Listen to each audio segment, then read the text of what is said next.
And here's what the investigator said what happened when he and the medical examiner rolled the body. The investigator's statements here are corroborated by another Park police officer, investigator who stood over the body when this happened. She reported the same thing. Dr. Lee and Mr. Starr just didn't do their homework and were being too cute. Here's what the investigator said he did, and the medical examiner did.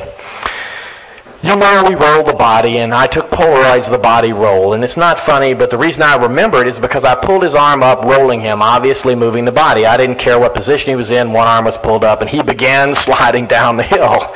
So Dr. Hout stood at his feet while I rolled him over to keep him from sliding all the way down the darn embankment. I pulled one arm up, so when I rolled him, one arm was up. I forget which arm, and I pulled him, and he slid down a little bit. So I pulled him back up, so he's actually higher up on the hill now. They rolled him, and he headed down the hill, and they grabbed him and they pulled him back up. So he was dragged twice. The government dragged it. But Lee is saying, trust me, I'm a forensic expert. The pants and the shirt don't show any signs of dragging. The government dragged the guy twice. This is Keystone Cops. I mean, your tax money paid for this, besides it being, a bad, immoral thing. Next one. Okay, this is pretty good too. Dr. Lee, see, they want to show the body died at the site. Now, if you take the official death wound, let's say it happened, bang, in and out, blows out the skull, what are you going to find on the vegetation and the soil downrange of the blowout? You're going to find blood splatter. This is not blood that would drain quietly from the wound behind the head. This is the blowout. They call it spatter or splatter. I won't get too graphic, but that's what they call it. Lee said, well, I found reddish-brown blood-like stains on several leaves of vegetation in the area because I looked at these Polaroid photos and I saw this stuff. Now, 20 people stood over the body that night. Basic forensic science, you get a blowout wound like that, they're looking for spatter or splatter. It's a good basic sign, kind of small atomized blood, bits of brain maybe, that the body was shot where it was found. It's Criminology 101. None of the 19 people said there was any spatter or splatter. 3 of the 19 people affirmatively stated in the record, I looked for it and didn't see it. One of whom was an MD, the doctor, saw the body at the park that night. The other was a lead park police investigator. But Dr. Lee found it 3 years later on the Polaroids, and we all know how good. Think about it. You got a picture of a leaf in a Polaroid 3 or 4 feet from the camera, and he's seeing little specks of blood on the leaf. Get out of town. Next one.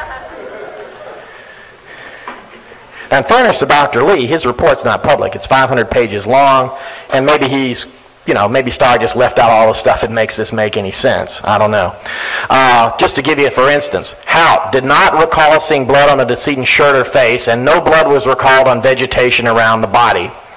And the lead investigator said the same thing. So Dr. Lee is being a little creative again. I forget what the heck he did with the OJ trial with the blood stain or something. I didn't follow that. Next one.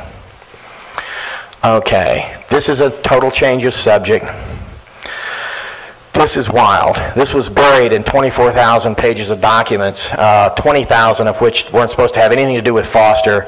They were in, like 13,000 pages in. It was just in the middle of nowhere, and I just happened to see it. This is weird. I'm going to have to kind of explain it to you. This was written August 3rd of 93, about 2 weeks after the death. It is sent to SAIC, Technical Security Division. That's Supervisory Agent in Charge, Technical Security Division of the U.S. Secret Service. An agent in the TSD, this is not a uniformed officer, this is a real live Secret Service agent. He's in the TSD. He is writing what I call a CYA memo to his boss for the file.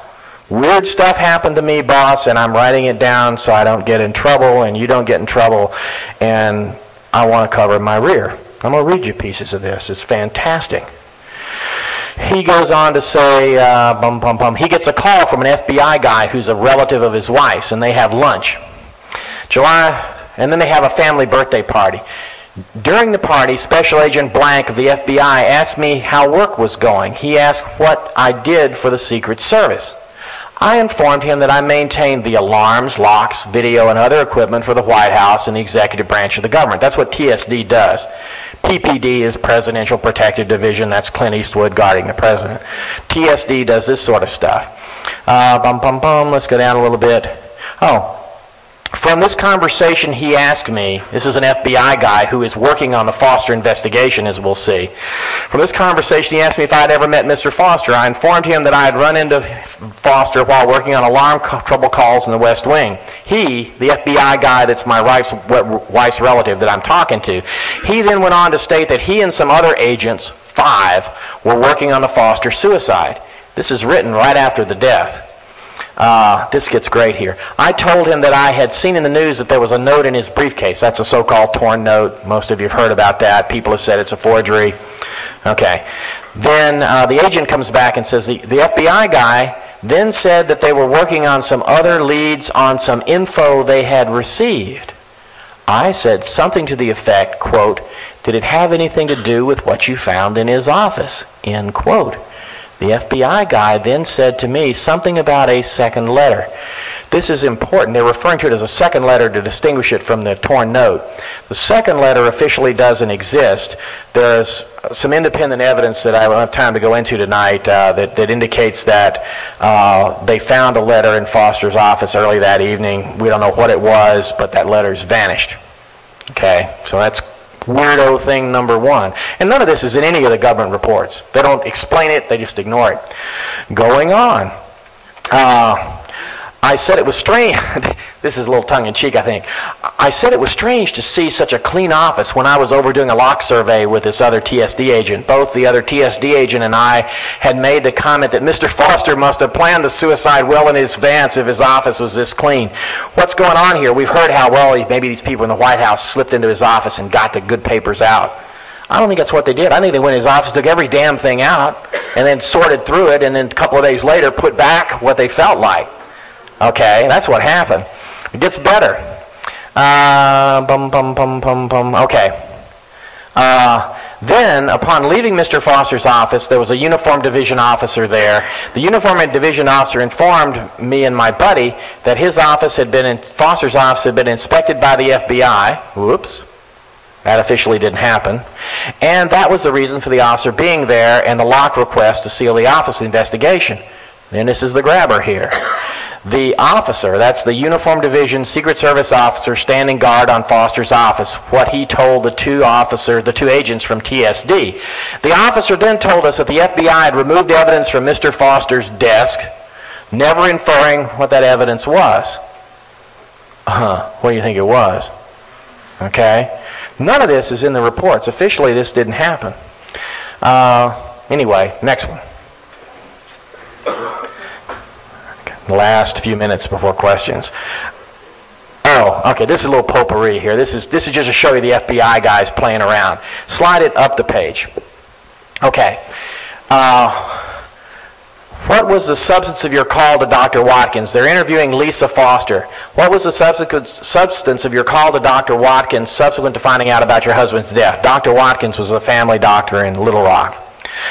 Vince Foster, no, let's see. Oh, yeah, this is before Vince died. Vince Foster called the doctor. Vince said he thought he was fighting prescription. That's a little weird. What does it mean to fight a prescription? I say it's legitimate to mean maybe resisting taking a prescription. Next one. We're going to see what the FBI does with the words fighting prescription. This is the typed report. The typed report that comes right from the handwritten notes. And they made a little change. They said, fighting depression. Boy's depressed, right? He's not. We're going to make him depressed on paper. And we're going to hop, skip, and a jump between our own notes and what we type up because we're clever guys and we are on a mission from God or Satan or something. Now, the other point of this is Lisa, the widow. She's telling the FBI this. Lisa also asked Dr. Watkins, this is what her account is, according to the FBI. Could it have been the pill? Dr. Watkins responded to Lisa that the pill, the official line is he took a mild antidepressant the night before his death, could not have been the cause of the suicide. And then Lisa is recounting here. She says, Dr. Watkins further stated that Foster's depression must have been acute. This is what Lisa, according to the FBI, this is what Lisa Foster told the FBI that the family doctor told her about her husband. What? The doctor told me, Lisa said, according to the FBI report, Foster's depression must have been acute. Well, let's check. Let's go to see what the doctor's FBI report says. Next one. Foster's depression must have been acute. Keep that in your head. Oh, sorry. One little interview here. They're talking here. They said Foster complained to Lisa he was suffering from insomnia, but he did not want to take the sleeping pills because he was afraid he would become addicted to him.